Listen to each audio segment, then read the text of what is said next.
Today I want to share with you how to rip 1 inch off vinyl plank flooring without a table saw, and also share with you how you don't want to start your floor out with a full board necessarily. You better double check that before you start. Don't start on one side of the room with a full board. One of the biggest mistakes I've seen happen in most of the jobs I walk into. All right, please join me.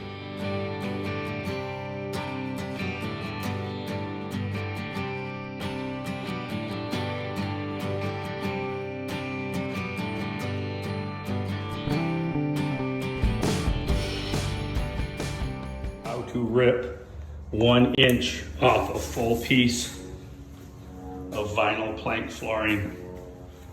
If you don't have access to a table saw and don't want to mess with a table saw, here's a good way to go. Hold your blade right here and then just take and ride the glide, baby. Ride the glide. And come on right down and take it right on through to the other side. Break on through to the other side. Then you can see your line. Get your blade in the line and ride her down. Keep your thumb on the board and your other finger on the board for stability, and ride this down and score this 2 to 3 times. When we bend, take your hand and bend it, doing this one-handed, as I'm using the camera with the other. You will have the luxury of having 2 hands, and bend this through, hold it back, score it with a knife.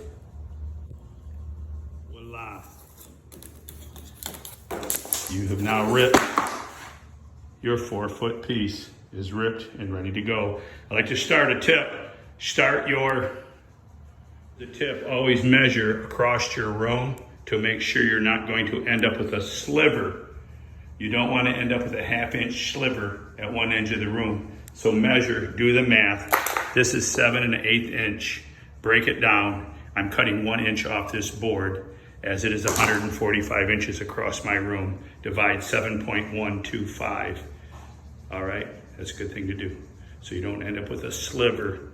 If you have a sliver at the edge of your floor, you've crapped your pants. All right, join us at Keep It a Secret Home and Garden on YouTube for growing giant pumpkins, remodeling, and more. Bubba's Fish Clips. Jack and Bubba, join us. Your seeds at worldwidegiantgrowers.com.